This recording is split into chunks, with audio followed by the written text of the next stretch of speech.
Yesterday began with some devastating news with regard to our economic crisis, but I'm pleased to say it ended on a more positive note.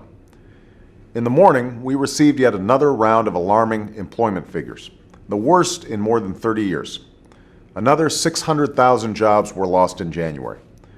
We've now lost more than 3.6 million jobs since this recession began.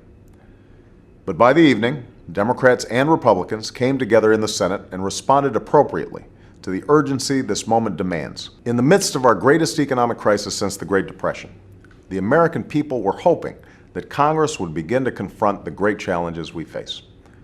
That was, after all, what last November's election was all about. Legislation of such magnitude deserves the scrutiny that it's received over the last month, and it will receive more in the days to come.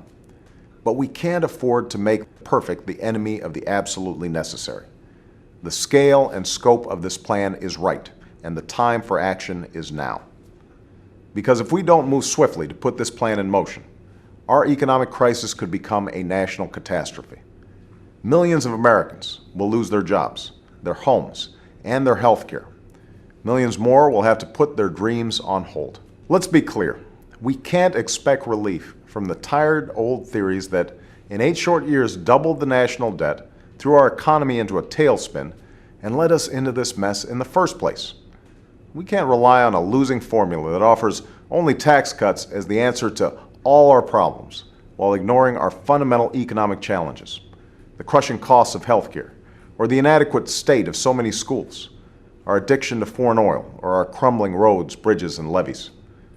The American people know that our challenges are great. They don't expect Democratic solutions or Republican solutions. They expect American solutions. From the beginning, this recovery plan has had at its core a simple idea. Let's put Americans to work doing the work America needs done. It will save or create more than 3 million jobs over the next 2 years, all across the country. 16,000 in Maine, nearly 80,000 in Indiana, almost all of them in the private sector, and all of them jobs that help us recover today and prosper tomorrow.